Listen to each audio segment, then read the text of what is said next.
Good morning. हम हिंदी विषय का अध्ययन करेंगे और हिंदी विषय में हमारा एक साधारण लेकिन महत्वपूर्ण टॉपिक है जिस पर साधारणतः बच्चे ध्यान नहीं देते। हमारा जो टॉपिक है वो है विलोम शब्द। हमारा जो टॉपिक है वो विलोम शब्द है। साधारणतः बच्चे क्या है इस बिंदु पर ध्यान नहीं देते, चाहे किसी प्रकार की परीक्षा क्यों ना हो। ये बिंदु साधारण नहीं विशेष बिंदु है। तो विलोम शब्द का अर्थ सबसे पहले देखिए क्या होता है। विलोम शब्द का अर्थ क्या होता है? उल्टा होता है। विलोम शब्द का अर्थ क्या होता है? उल्टा। सामान्यतः यदि हम विलोम शब्द करें तो इसके चार भाग होते हैं मुख्य। ये चार भेद कह सकते हैं। विलोम जो शब्द है वो चार प्रकार से बनाए जा सकते हैं। कोई भी साधारण शब्द है तो उपसर्ग लगाकर, ठीक है, उपसर्ग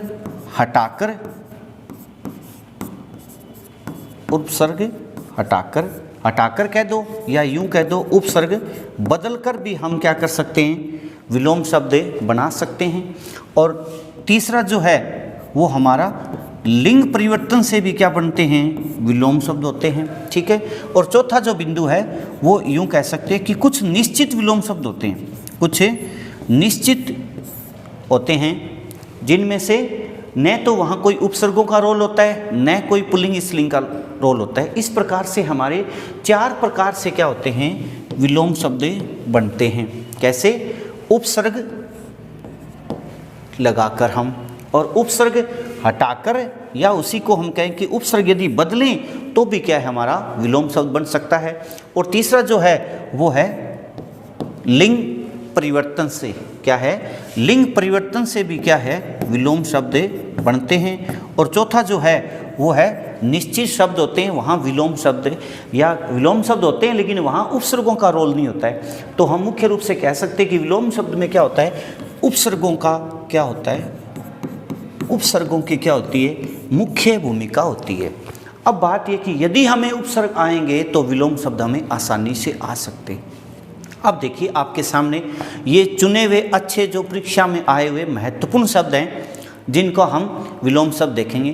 तो सबसे पहले देखिए विलोम शब्द का अर्थ क्या होता है, उल्टा होता है। विलोम का अर्थ क्या होता है, उल्टा होता है। यानी कोई भी शब्द है उसका जो अर्थ है उस अर्थ को हम क्या कर दें, उल्टा कर दें। सामान्यतः हमारे से इसमें विलोम शब्द के जो प्रश्न आते हैं उसमें गलत क्या होता है, मुख्य जो ध्यान रखने वाली बात है, हम पढ़ते भी नहीं है और उस पर ध्यान भी नहीं, गलत होता क्या है, हम उस विलोम शब्द का क्या करते हैं, अर्थ के अनुसार विलोम शब्द कर देते हैं। रियल में होता क्या है, वो हमारे से विलोम पूछ रहा होता है और हमारा अर्थ क्या होता है याद होता है, तो हम क्या करते हैं विलोम की जगह उसी शब्द का अर्थ कर देते हैं, जो सबसे गलत सोच है हमारी। कि हम तो ये सोचते हैं कि हमने विलोम शब्द कर दिया, लेकिन विलोम नहीं किया, हमने उसका अर्थ कर दिया। और पेपर वाला भी क्या करता है, पेपर वाला सबसे पहले क्या करेगा, उस शब्द का अर्थ लिखता है और हम क्या है वो हमारे याद होता है, हम सबसे पहले क्या करते हैं उसका वहाँ अर्थ लिख देते हैं, अपने अनुसार क्या हो गया, विलोम शब्द सही हो गया। तो विलोम शब्द जो टॉपिक है एक साधारण होते हुए क्या है हमारी परीक्षा के लिए महत्वपूर्ण है, और उसके आसानी से बढ़ने वाले अंक होते हैं जो हमारे से क्या हो जाते हैं, गलत हो जाते हैं। अब देखिए सबसे पहले कि विलोम शब्द में हमारे किस प्रकार से शब्द जो है वो हमें विलोम करने हैं, किस प्रकार से हैं और कैसे कैसे इसमें शब्द आते हैं हमारे। देखिए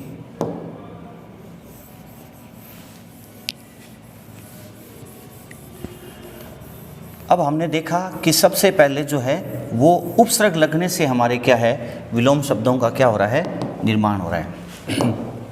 अब देखिए सबसे पहले जिस शब्द के द्वारा हमें उसके विपरीत अर्थ का क्या हो, बोध हो, जिस शब्द के द्वारा क्या है हमें उसके विपरीत अर्थ का क्या हो, बोध हो, तो उसे क्या कहते हैं, विलोम शब्द कहते हैं। देखिए जिस शब्द के द्वारा हमें विपरीत अर्थ का बोध हो तो उन शब्दों को क्या कहा जाता है, विलोम शब्द कहा जाता है।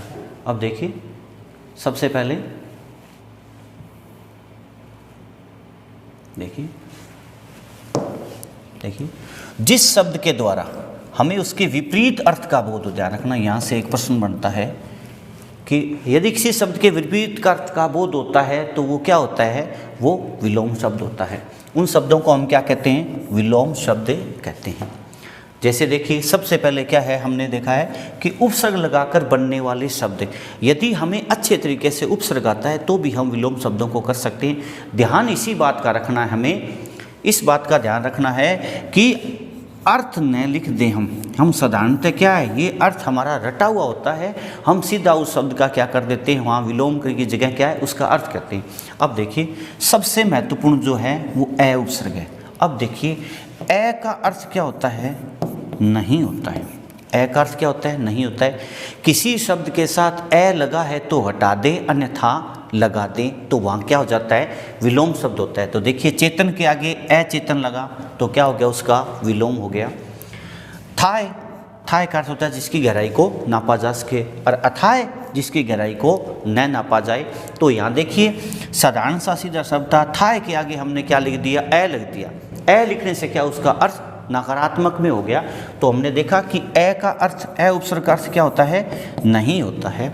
तो ए उपसर्ग लगाकर हम विलोम बना सकते हैं। शर, शर का अर्थ होता है जिसके टुकड़े होना, और इसके आगे ए लगा दिया, इसका अक्षर जिसके टुकड़े न हो। तो देखिए ए उपसर्ग लगाकर हम हमारे विलोम शब्द बना सकते हैं। दूसरा देखिए अन, देखिए अन में यहाँ ये न हलंत है, अन में क्या है, यहाँ न क्या है, हलंत है। बहुत ही महत्वपूर्ण है उपसर्ग की दृष्टि से, ठीक है। इस अन का अर्थ भी क्या होता है, नहीं ही होता है। अन का अर्थ क्या होता है, नहीं ही होता है। अब देखिए सबसे बड़ी बात आपको बताऊं कि न, ना, ए, अन में न हलंत और ए के आगे न पूरा, ये 5 उपसर्ग हैं। इन उपसर्गों का अर्थ क्या होता है, नहीं होता है। ये 5 लगे हैं तो हटा दें, अन्यथा लगा दें, वहाँ क्या हो जाता है, विलोम शब्द हो जाता है। उसी में क्या है, अन है। यहाँ अन में देखिए एक, एक का विलोम क्या है, अनेक हुआ। एक का विलोम क्या हुआ, अनेक हो। कैसे, अन में न हलंत और प्लस में क्या हो गया, एक हो गया। तो यहाँ न आधा है तो इसके स्वर की मात्रा लगी तो क्या हुआ, ए ने बना और आगे क्या लगा दिया, क्या लगा दिया, नहीं। बहुत ही महत्वपूर्ण है। इसी प्रकार से देखिए आर्य के आगे क्या है, अनार्य। आर्य श्रेष्ठ जातियों कहते हैं, और जो श्रेष्ठ जाति नहीं है वो क्या है, अनार्य। उसी प्रकार से कहते हैं आवृत, आवृत का अर्थ होता है ढका हुआ, गिरा हुआ, और अनावृत जो ढका हुआ नहीं है, जैसे ऊपर से खुला है जैसे, ठीक है। ये था हमारा अन का। इसी प्रकार से ये भी क्या है, ये भी 5 महत्वपूर्ण हैं। ये 5 लगकर भी क्या है, हमारे विलोम शब्द बनते हैं। अब देखिए अव, अव उपसर्ग, गुण का क्या हुआ, अवगुण हो गया। अव का अर्थ क्या होता है, विपरीत होता है। अव किस में लगता है, विपरीत अर्थ में लगता है। अब देखिए हमने जैसे यहाँ लिखा तो इसी में क्या है, अव भी उपसर्ग आता है, इससे भी क्या होते हैं, शब्द अर्थ के रूप में उल्टे हो जाते हैं। तो गुण का क्या हुआ, अवगुण हो गया, ठीक है। इसी में ध्यान दें, यहाँ एक अव और होता है, इस अव का ही क्या होता है, अव बनता है। अव का ही क्या बनता है, अव बनता है, ठीक है। उसके बाद आप देखिए आगे है अप। अप का देखिए, अप का अर्थ होता है बुरा। अप उपसर्ग है, इसका अर्थ क्या होता है, बुरा होता है। तो यश यानी मान सम्मान, और अपयश जिसका अपमान हो, ठीक है। इसी प्रकार से मान का विलोम क्या हुआ, अपमान हुआ। ये साधारण से ही हैं, लेकिन कई बार क्या इसमें थोड़ा सा घुमा के पूछ लिया जाता है प्रश्न। उसके बाद देखिए आपका उपसर्ग है कु। कु का अर्थ क्या होता है, कु का अर्थ भी क्या होता है, बुरा ही होता है, क्योंकि यहाँ जो विलोम वाले हैं वही उपसर्ग लिए जाते हैं। तो रूप के आगे सीधा रख दिया कुरूप। देखिए विलोम शब्दों में वो ज़्यादा पूछे जाते हैं जिसके अंदर क्या है, जिसके अंदर या तो वो संधि शब्द हो या क्या हो, वो संधि शब्द हो। तो संधि शब्दों से रूप बदल जाता है। हम सोचते हैं कि उसके अंदर उपसर्ग अलग है, उपसर्ग अलग नहीं होता है। संधि यदि हमें ढंग से आती है, और दूसरी बात यदि उपसर्ग हमें ढंग से आते हैं तो हम विलोम शब्दों को कर सकते हैं। ये दोनों बिंदु आने आवश्यक है हमारे लिए यदि हमें विलोम शब्द करना है तो। अब उसके बाद में देखिए पुत्र का विलोम क्या है, कुपुत्र। ये साधारण सा है, हम साधारण रूप में जानते हैं छोटी कक्षा के अनुसार। उसके बाद आपका उपसर्ग है निर। निर में भी ये क्या है, रे हलंत है। इस निर का अर्थ भी क्या होता है, बुरा या क्या होता है, रहित होता है। निर का अर्थ क्या होता है, रहित। तो अब देखिए जैसे आशा का निराशा, अब देखिए हमें यहाँ नी दिखाई दे रहा है, लेकिन आप देखिए टुकड़ा क्या होता है, नी विसर्ग प्लस में आशा, यहाँ दो रूप है देखिए, और यहाँ नी हलंत और क्या है आशा, ये क्या हुआ, निराशा। अब देखिए परीक्षा में यदि यहाँ रै लगा है तो यदि ये दोनों आते हैं तो इस दोनों में हम क्या करेंगे, इस निर वाले को सही करेंगे। दोनों ऑप्शन देता है, नी उपसर्ग विसर्ग वाला निर, लेकिन ये निर से ही नी बनता है, लेकिन यदि ये दिया है तो हमें ये करना ही होगा, यही मान्य होगा। ठीक है, अब देखिए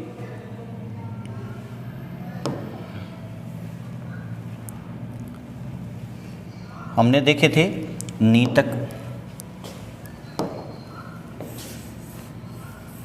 अब देखिए नी के बाद जो उपसर्ग है हमारा वो है प्रति।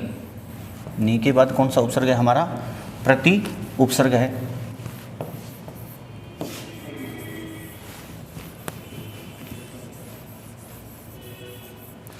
प्रति भी किस रूप में आता है, विपरीत रूप में। हमने देखा पहले निर का चल रहा था हमारा, आशा का क्या हुआ, निराशा, आदर का क्या है, निरादर। तो इसका भी क्या हो जाएगा, यहाँ निर्धन और आदर। तो यहाँ वो स्थिति है नी विसर्ग और निर वाला, तो वहाँ कौन सा, ये निर का ही होगा। तो आदर का क्या होता है, निरादर। आमिष तो क्या होता है, आमिष का अर्थ होता है जो मांसाहारी है, और निरामिष का अर्थ है जो मांस नहीं खाता है। इसी रूप में देखिए दुर का अर्थ भी क्या है, बुरा होता है। इसमें क्या है, ये रै हलंत है। तो आशा का विलोम दुराशा, यानी आशा अच्छी, दुराशा बुरा। दशा का विलोम क्या है, दुर्दशा। अब देखिए यहाँ क्या है, यहाँ विसर्ग संधि वाले शब्द ही हैं जो हमें क्या है, यहाँ सामने निर और दुर के रूप में दिखाई दे रहे हैं। अब देखिए पर, ये बहुत ही अच्छा उपसर्ग है जिसमें से विलोम शब्द बनते हैं, हमारा साधारण से शब्द है। अब देखिए दो है, एक देखिए, एक होता है परदेश और एक होता है प्रदेश। अब देखिए इस प्रदेश का अर्थ होता है दूसरा देश, इसका अर्थ क्या होता है, दूसरा देश। और इस प्रदेश का अर्थ क्या होता है, क्षेत्र होता है। अब देखिए तो यहाँ देश का विलोम क्या हुआ, प्रदेश, और लोक का मतलब परलोक, यानी दूसरा लोक। ये था हमारा पर का। अब इसी में देखिए आगे आप प्रति उपसर्ग। प्रति उपसर्ग क्रिया की क्या है, उल्टी क्या होती है, प्रतिक्रिया। ठीक है, और घात का प्रतिघात, घात का अर्थ होता है वार करना। ठीक है, और बदले में वार हो गया यहाँ। वादी और विलोम हुआ उसका प्रतिवादी। उसके बाद में इसी रूप में क्या है, वी का अर्थ भी क्या होता है, रहित होता है। प्रति का अर्थ क्या होता है, प्रति का अर्थ होता है बदले में, विपरीत और सामने भी होता है। ठीक है, लेकिन यहाँ किसमें, सामने अर्थ लिया जा रहा है। और वी का अर्थ क्या होता है, रहित भी होता है। ठीक है, और वी का अर्थ क्या होता है, विशेष भी होता है। ठीक है, और दूसरा भी होता है, ये वी का अर्थ होता है। तो क्रय खरीदना, और विक्रय माने क्या होता है, बेचना। तो जो खरीदा नहीं गया तो क्या हो गया, बेचना हो गया। इसी प्रकार से क्या है, पक्ष का विलोम विपक्ष, और देश का विदेश हुआ। ये था हमारा वी का। अब उसके बाद आप देखिए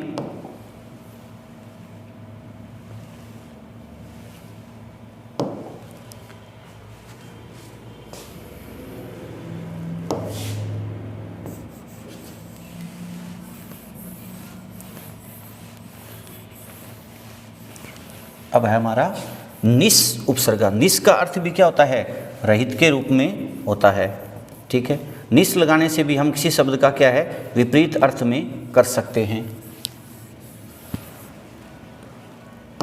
अब देखिए निस का अर्थ भी किस में होता है, रहित में होता है। निस में भी ये सह क्या होता है, हलंत होता है। हमने देखा कि दुर में भी हलंत होता है और निर में भी क्या है, हलंत है। निस का छल का क्या हुआ, विलोम निश्चल। यहाँ क्या है, व्यंजन संधि से ये जो सह है, इस सह का क्या होता है, प्रयुत्न होता है। और फल का विलोम क्या है, निष्फल। तो ये तो था हमारा उपसर्ग लगाने से। ठीक है, उपसर्ग लगाने से भी क्या है, उस शब्द का अर्थ विपरीत हो जाता है।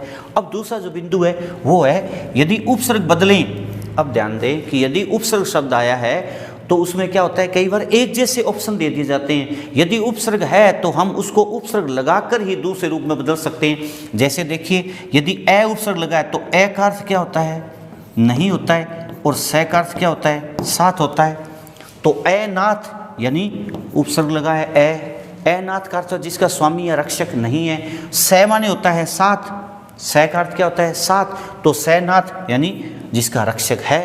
तो एक जिसमें रक्षक नहीं है, दूसरा क्या है, जिसमें रक्षक है। तो यहाँ ए के स्थान पर यदि ए नाथ आया तो हम ऑप्शन में है तो सैनाथ को ही सही करें, क्योंकि ए नाथ का विलोम किस रूप में ज़्यादा करेक्ट कौन सा है, सैनाथ के रूप में। उसके बाद देखिए आ उपसर्ग का, आ के स्थान पर प्र भी लगा सकते हैं हम। प्र का अर्थ होता है प्रकृष्ट रूप से, आ का अर्थ होता है पूर्णतः। तो आदान हमने देखा है आदान प्रदान होता है साधारण रूप में, आदान का विलोम क्या हुआ, प्रदान।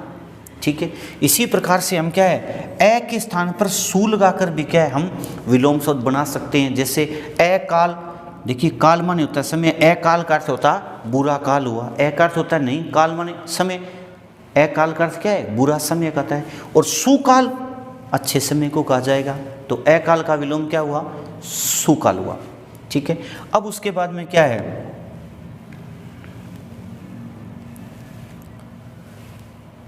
अब देखिए आप आगे का, जैसे हमने देखा ए काल का क्या किया हमने, अकाल, और विलोम क्या हो गया उसका, सुकाल। ठीक है, अब उसके बाद देखिए अन्नु के स्थान पर प्रति लगाकर भी क्या कर सकते हैं हम उसका विलोम शब्द बना सकते हैं। जैसे अनुकूल यानी जो परिस्थिति हमारे लिए सही है, प्रतिकूल जो परिस्थिति हमारे लिए सही नहीं है। तो अनुकूल का विलोम क्या हुआ, प्रतिकूल। अनुलोम प्रतिलोम, अब देखिए यहाँ अनुलोम विलोम भी होता है, अनुलोम का क्या है, विलोम, क्योंकि वी से भी बनता है और प्रति से भी बनता है। ठीक है, तो इसके अंदर दोनों ही सही है, लेकिन यदि दोनों दिए हैं तो हम अनुलोम का क्या करें, प्रतिलोम ज़्यादा अच्छा रहता है। हालांकि ऐसा नहीं हो सकता कि दोनों ऑप्शन में दे दे। उत, अब आगे और देखिए उत के स्थान पर क्या है, अप लगाकर भी हम कर सकते। देखिए अप माने होता है बुरा, और उत का अर्थ होता है ऊपर उठना या श्रेष्ठ होता है। तो एक बुरा और एक श्रेष्ठ यानी दोनों विलोम हुए, तो उत्कर्ष यानी ऊपर उठना, और अपकर्ष नीचे आना, यानी जैसे उन्नति से क्या हुआ, अवनति हुआ। उसके बाद देखिए अंतर, अंतर के स्थान पर क्या है, बहिर भी लिखकर क्या है, अंतर में रह हलंत है और यहाँ भी रह हलंत। अंतर का अर्थ होता है अंदर, अंतर का अर्थ क्या होता है, अंदर होता है। अब देखिए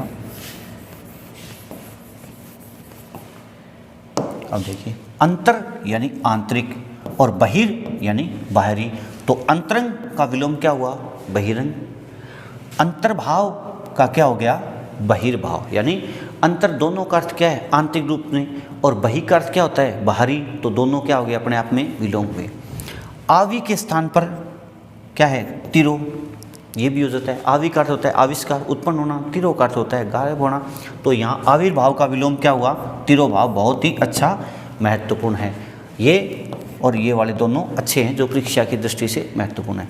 उसके बाद देखिए साधारण है, स के स्थान पर हम कै लगाकर भी क्या है उल्टा कर सकते हैं, विलोम कर सकते हैं। तो सपूत का विलोम क्या हुआ, कपूत हुआ। ठीक है, अब यहाँ ये थोड़ा सा गलत है, यहाँ क्या है, स के स्थान पर क्या है, कै करके भी हम करते हैं। तो शब्द है सदवा का क्या होता है, विधवा। सदवा का क्या हुआ, विधवा। सदवा का अर्थ होता है जिसका पति जिंदा है, और विधवा जिसका पति मर चुका है। ठीक है, उसके बाद आता है आपका उप। उप का अर्थ होता है ऊपर, श्रेष्ठ, छोटा, पश्चात, अनुसार, प्रत्येक, समीप। ये सबसे महत्वपूर्ण शब्द है। उपसर्ग का विलोम परसर्ग। अब देखिए परसर्ग किस में होता है, कारकों में होता है।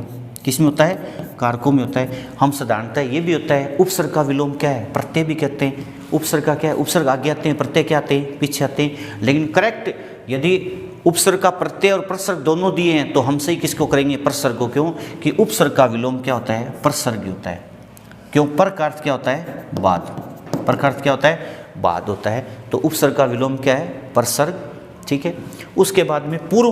पूर्व का अर्थ क्या है, पहले। तो पूर्व के स्थान पर पर का अर्थ क्या होता है, बाद होता है। पर का क्या होता है, बाद। तो पहले और बाद में। तो यहाँ से क्या, पूर्ववर्ती पहले और परवर्ती क्या हुआ, बाद का। तो हम पूर्व के स्थान पर लगाकर भी हम हमारा विलोम शब्द बना सकते हैं। उसके बाद देखिए आप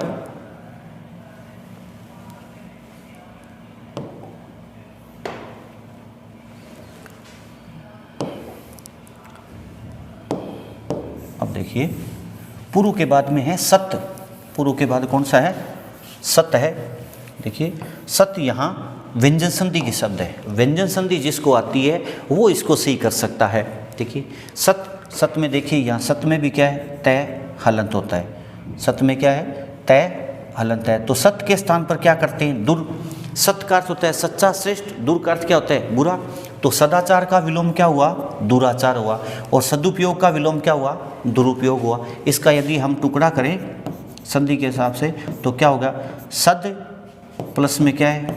उपयोग। सद प्लस में क्या है? उपयोग। तो यहाँ सद किस रूप में होता है? सत्य के रूप में। तो टुकड़ा हम क्या करें? सत्य और उपयोग। तो क्या हो जाएगा? सै का तय का क्या है? दय इसमें बनता है तो क्या हो जाएगा? सदुपयोग हो जाएगा। तो टुकड़ा क्या होगा? सत्य प्लस में उपयोग और बाद में इसका क्या है? दय बनता है। दय के उ की मात्रा लगती है इसलिए वहाँ से क्या बनेगा? सदुपयोग। ये था हमारा क्या है?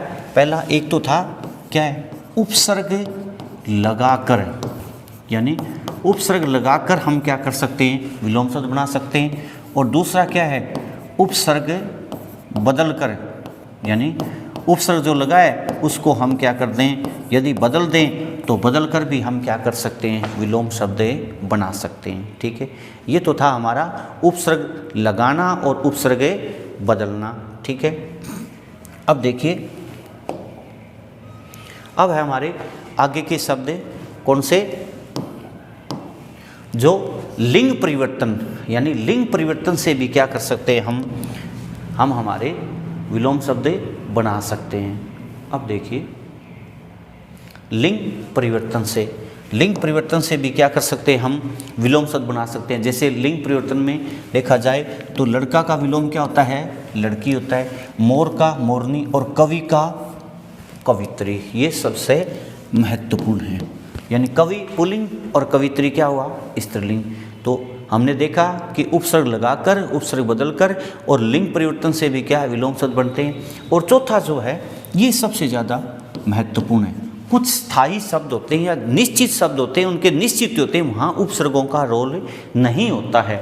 जैसे अभ्यंतर यानी आंतरिक और बाह्य क्या होता है? बाहरी। ठीक है, और बहुत ही अच्छा शब्द है आशीष, तो क्या हुआ? दुराशीष यानी बुरी आशा। उन्मुख बहुत ही अच्छा शब्द है, व्यंजन संधि का है। उन्मुख का अर्थ क्या होता है? सामने होता है। उन्मुख का क्या होता है? सामने। ठीक है, और विमुख अलग हो जाना, यानी मुख सामने न करना। तो उन्मुख का विलोम क्या है? विमुख। ये भी बहुत अच्छा शब्द है। उसके बाद में आता है कृतज्ञ का विलोम क्या है? कृतघ्न। कृतज्ञ का अर्थ होता है किए हुए उपकार को मानने वाला। ठीक है, और कृतघ्न का अर्थ होता है किए उपकार को न मानने वाला।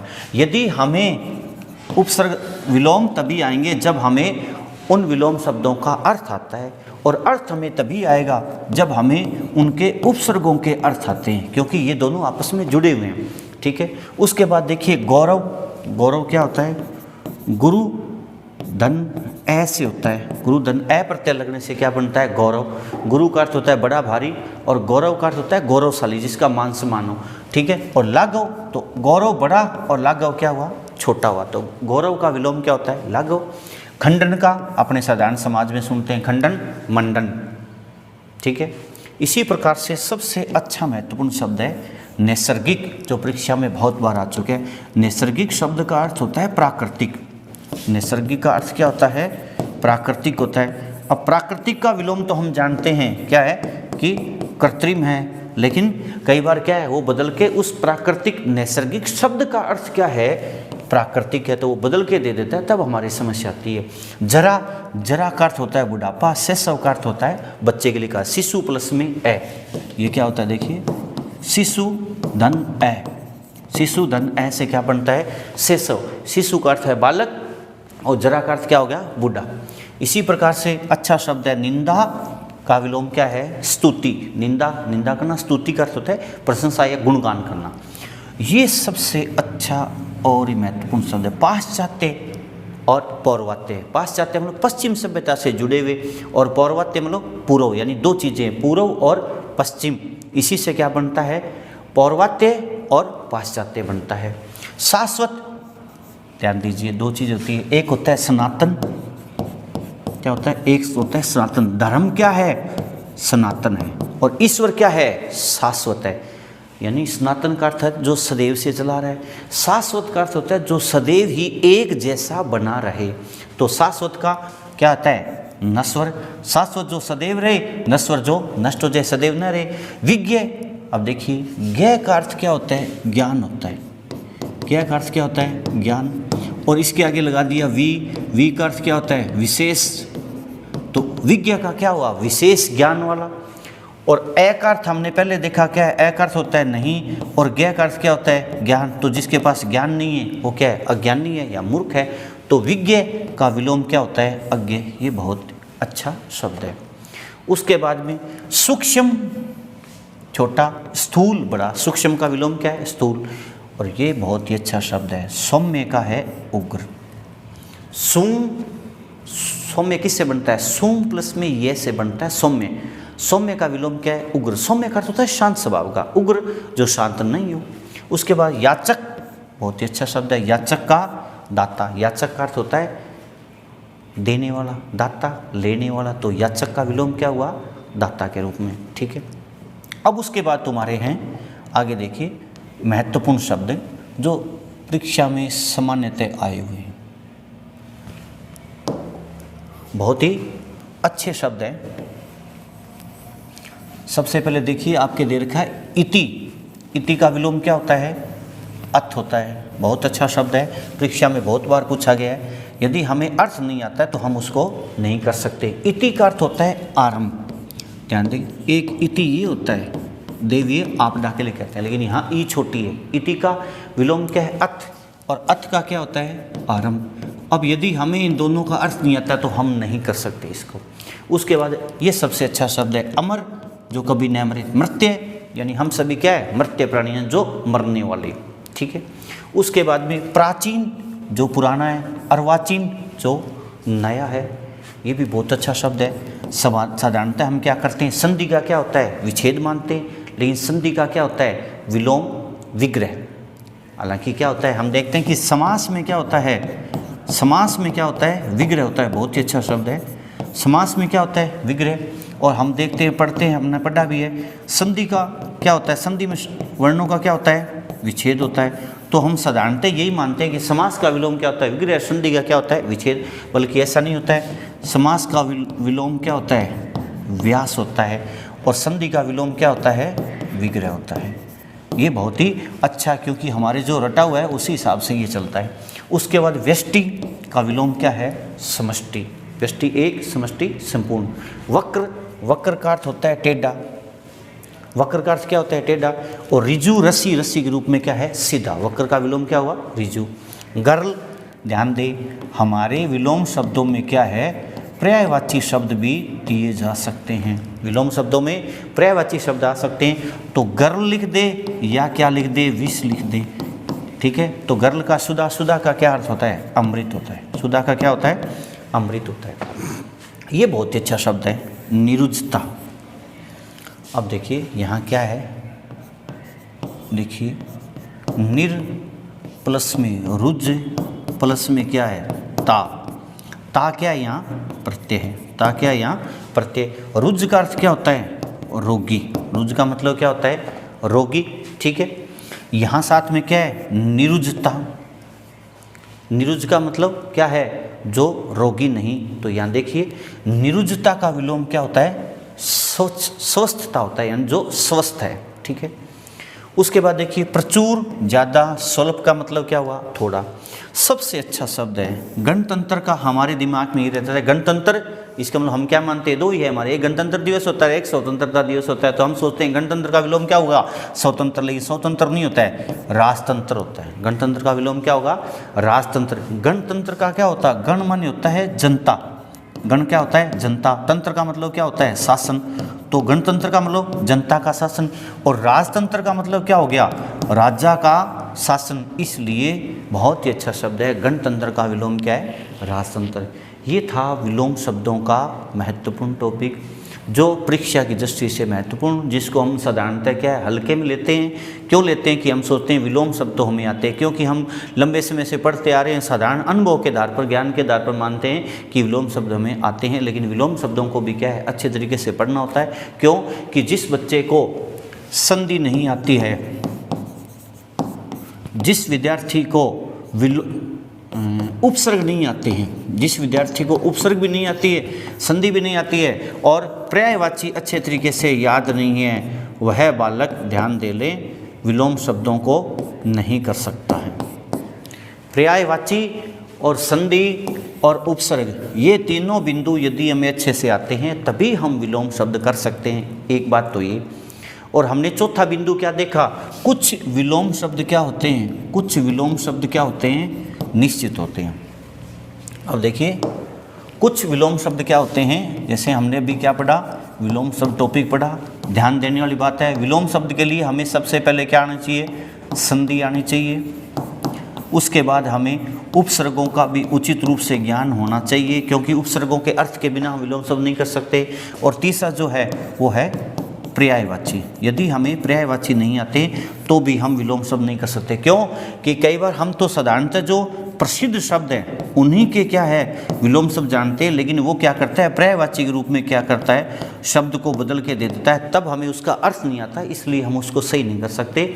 इसलिए विलोम शब्द बहुत ही महत्वपूर्ण बिंदु है आपका, जिसके लिए आपको संधि, उपसर्ग और पर्यायवाचियों का ज्ञान होना आवश्यक है। धन्यवाद।